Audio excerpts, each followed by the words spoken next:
मैंने अपनी ज़िंदगी में इतनी बड़ी गलती की जिसके लिए मुझे भगवान जो भी सज़ा दे वह बहुत छोटी होगी। जिसने मुझे अपना छोटा भाई माना, एक अनाथ को अपनाया और उसका सारा खर्चा भी उठाया, उसके कॉलेज की फ़ीस भरी है मैंने, उसी के साथ इतना गंदा काम किया, उसके बारे में इतना कुछ बुरा सोचा।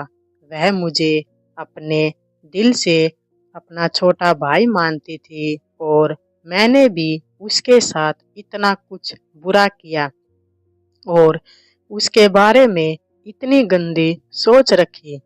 यह सब मैं अपनी ताई के बारे में बता रहा हूँ।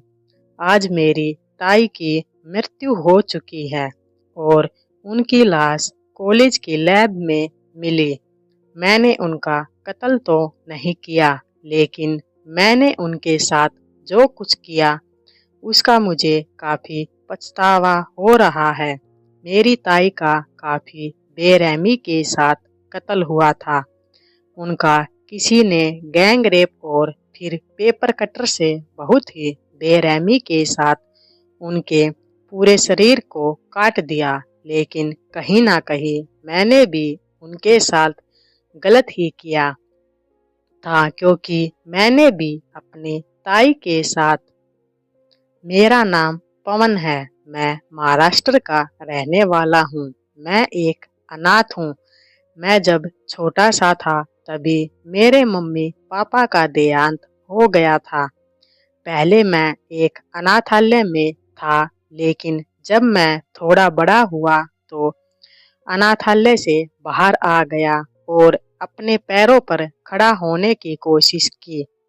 मैं कोई छोटा मोटा काम करके अपना रेंट भरता हूँ, कमरे का किराया देता हूँ, लेकिन मुझे अपने कॉलेज की फीस भरना काफ़ी मुश्किल हो रहा था। जुगाड़ करने के बाद भी मैं अपने कॉलेज की फीस नहीं भर पा रहा था, लेकिन हमारे कॉलेज में ही एक हमारी मैम थी जिसका नाम मंजू था। मंजू मैम बहुत ही प्यारी थी और हमेशा सबकी मदद करती रहती थी। यह उनका स्वभाव था कि उनसे कभी भी किसी का दुख नहीं देखा जाता था। जब भी कोई दुखी होता था, किसी को मदद की जरूरत होती थी, तो वह आगे बढ़कर उसकी मदद करती थी और ऐसे ही उन्होंने मेरी भी मदद की थी। जब मैं कॉलेज की फीस नहीं भर पा रहा था तो मुझे कॉलेज से निकाला जा रहा था, लेकिन तभी मैम ने मेरे कॉलेज की फीस भरी और उसके बाद मेरे कॉलेज का सारा खर्चा मंजू मैम ही उठाती थी और उन्होंने मुझे अपना छोटा भाई भी बना लिया था, क्योंकि वह भी अनाथ थी। उनके मम्मी पापा भी इस दुनिया में नहीं थे।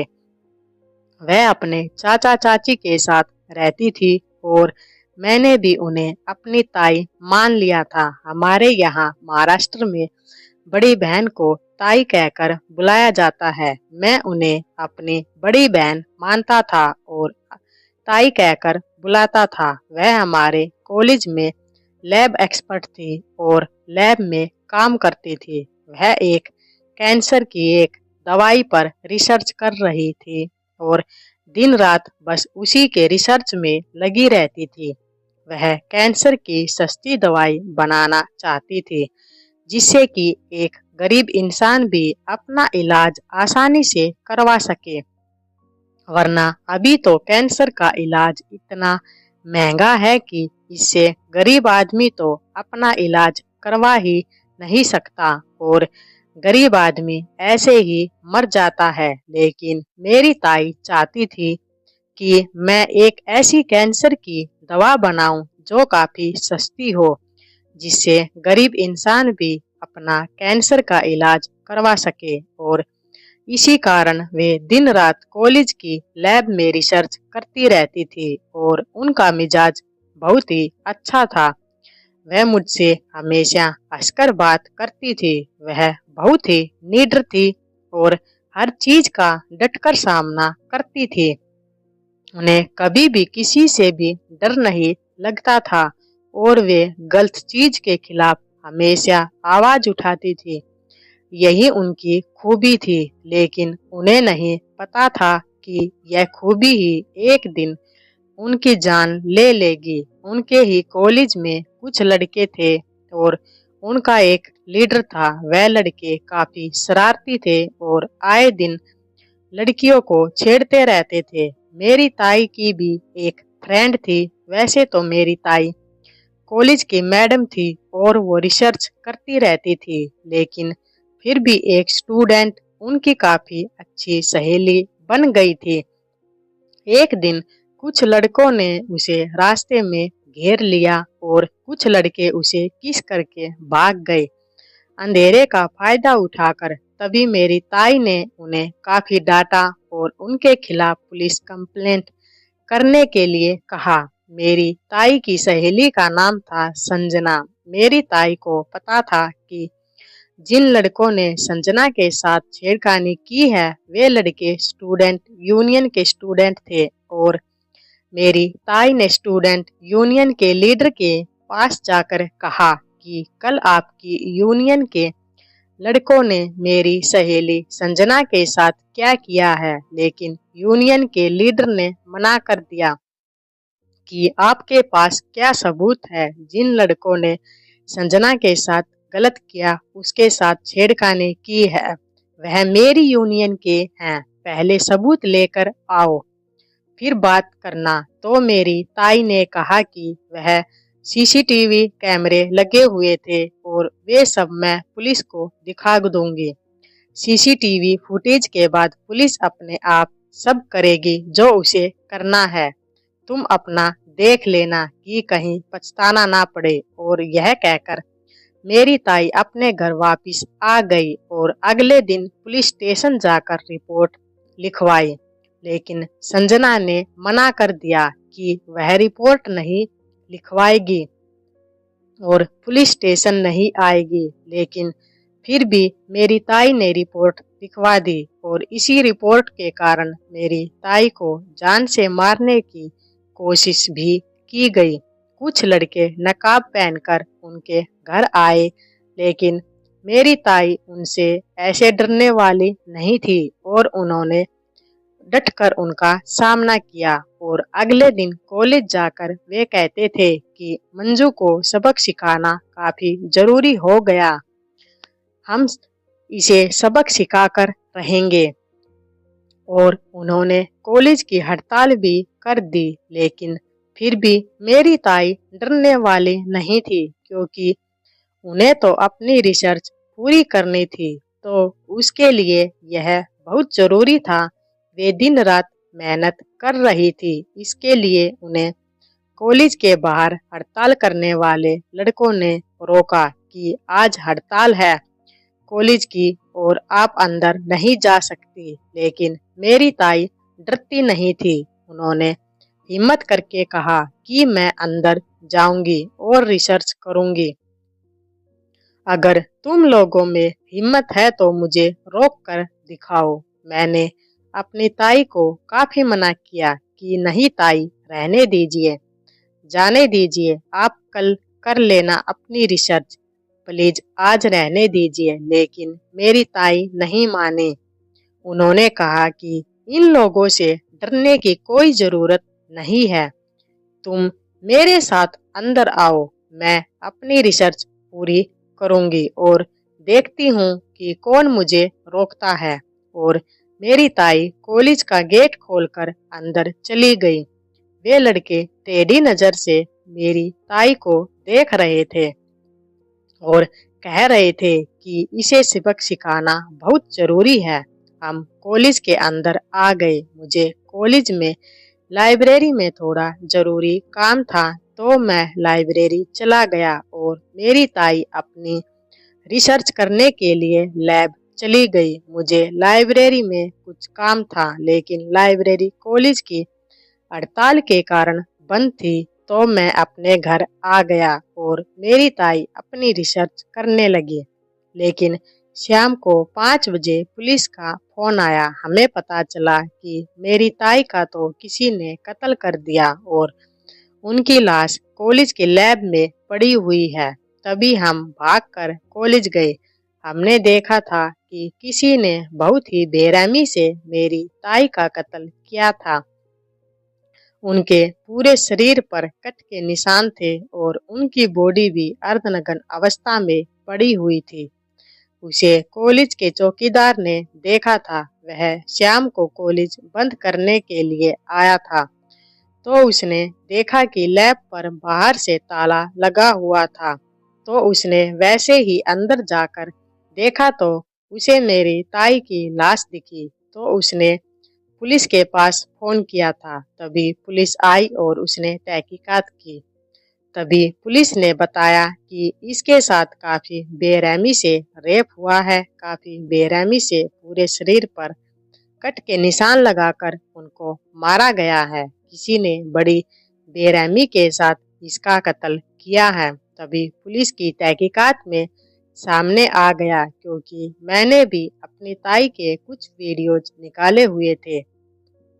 मेरी ताई तो मुझे अपने छोटे भाई की तरह मानती थी, लेकिन मुझे अपने ताई के अंदर ही अंदर काफ़ी अच्छी लगने लगी थी और मैंने उनके कुछ वीडियोज निकाल लिए थे और मैं उनकी वीडियो को देखता था और पुलिस को वे वीडियोज मिल गए।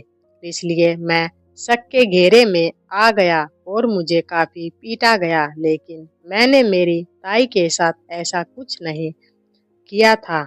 मैंने तो उनकी सिर्फ वीडियो निकाली थी, लेकिन उनका कत्ल नहीं किया था, ना ही उनके साथ रेप किया था। तभी हर एक आदमी से पूछताछ की जाने लगी कि मेरी ताई का इतने बेरहमी के साथ कत्ल किसने किया है। कॉलेज स्टूडेंट का जो यूनियन था, उसके लीडर को भी पुलिस ने पकड़ा और उससे भी काफ़ी पूछताछ की गई, जिसके साथ में मेरी ताई की खटपट होती रहती थी कि शायद उसी ने मेरी ताई के साथ यह सब किया है। लेकिन उसने भी मना कर दिया कि मैंने मंजू के साथ कुछ नहीं किया और मैं एक स्टूडेंट लीडर हूँ, तो एक स्टूडेंट और टीचर के साथ ऐसी गंदी हरकत कभी भी नहीं कर सकता। स्टूडेंट और सबका ध्यान रखना तो मेरा फर्ज है और मैं ऐसी हरकत कभी भी नहीं कर सकता। उसने बताया कि आप आकाश को क्यों नहीं पकड़ते, क्योंकि वह अक्सर मंजू के साथ छेड़खानी करता रहता था। आकाश हमारे कॉलेज का स्टूडेंट था। वह एक चेयरमैन का नाती था और इस वजह से पूरा कॉलेज उससे डरता था। वह भी जो चाहे कुछ भी शरारत करता था, क्योंकि कोई भी उसकी शिकायत नहीं करता था, क्योंकि चेयरमैन का नाती होने के कारण उसके खिलाफ कोई एक्शन नहीं लिया जाता था। स्टूडेंट लीडर ने बताया था कि वह मेरी ताई के साथ में कई बार कॉलेज में छेड़छाड़ करता था, जिसे उसने नोटिस किया था और ताई ने उसे एक बार थप्पड़ भी मार दिया था। उसकी हरकतों के कारण ही एक बार मेरी ताई ने प्रिंसिपल के पास उसको लेकर शिकायत भी दर्ज करवाई थी। सर, यह अक्सर मेरे साथ ऐसी गंदी हरकत करता है, आप इसे कॉलेज से निकाल दीजिए। लेकिन प्रिंसिपल ने मजबूर होकर मेरी ताई से माफीनामा लिखवा लिया और उसने आकाश को माफ कर दिया। लेकिन फिर भी इस आकाश ने मेरी ताई को छेड़ना बंद नहीं किया। इसलिए पुलिस ने आकाश को दबोचा और उसके साथ में काफी मारपीट की गई, लेकिन आकाश ने मना कर दिया। लेकिन तभी मुझे एक बात याद आई। मैंने पुलिस को बताया कि मेरी ताई के पास में एक टैब था और वो हमेशा अपने पास ही रखती थी।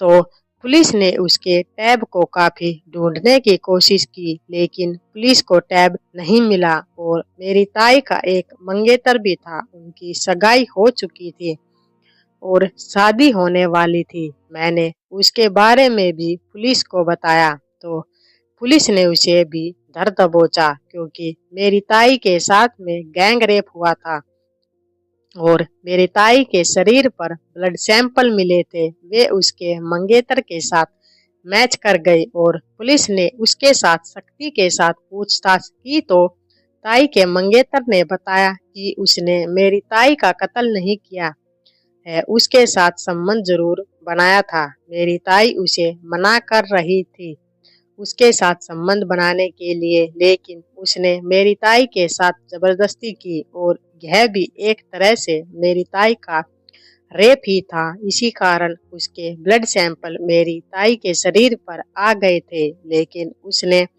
मेरी ताई का कत्ल नहीं किया। फिर 1 महीने के बाद पुलिस को मेरी ताई का टैब मिल गया और उसमें टैब में उनकी वीडियो पुलिस को मिल गई थी। उस वीडियो में उनके साथ रेप किया जा रहा था और फिर उनका कत्ल कर दिया। ये सब रिकॉर्ड हो गया था। जब मेरी ताई के साथ यह सब हुआ तो उस समय मेरी ताई कुछ काम कर रही थी और गलती से उनसे रिकॉर्डिंग का बटन दब गया और सारी वारदात की रिकॉर्डिंग हो गई थी और उसमें सब कुछ साफ साफ रिकॉर्ड हो गया था।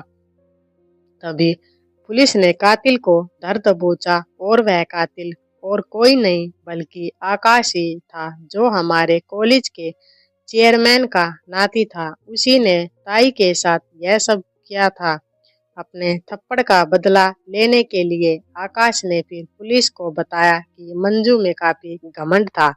वह मुझसे सीधे मुंह बात तक नहीं करती थी। इस कॉलेज की हर लड़की और मैडम मेरे साथ सोने को तैयार रहती थी, लेकिन वह हमेशा मुझसे मुंह फेरती थी।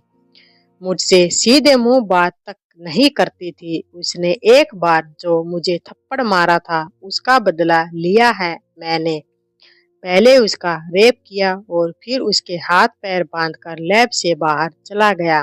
लेकिन तभी कॉलेज के दूसरी लैब में काम करने वाला एक साफ सफाई करने वाला एक सफाई कर्मी किसी काम से उस लैब में आया तो उसने मेरी ताई को देखा। उसने मेरी ताई को इस हालत में देखकर उसका भी शैतान उस पर हावी हो गया और फिर उसने भी मेरी ताई को बचाने की बजाय उसके साथ में रेप किया और वहीं पर मेरी ताई को मरने के लिए छोड़कर चला गया। और इसके बाद आकाश फिर आया और उसने मेरी ताई के साथ में फिर से रेप किया और उसने पेपर कटर से पूरे शरीर पर कट के निशान लगाकर उसे जान से मार दिया। आकाश को पुलिस ने पकड़ लिया और उसे उम्र कैद की सजा हुई, लेकिन कहीं ना कहीं मैंने भी अपनी ताई के साथ में गलत किया था। वो तो हमेशा मुझे अपने छोटे भाई की तरह मानती थी, लेकिन मैं अपने भाई का फर्ज नहीं निभाया।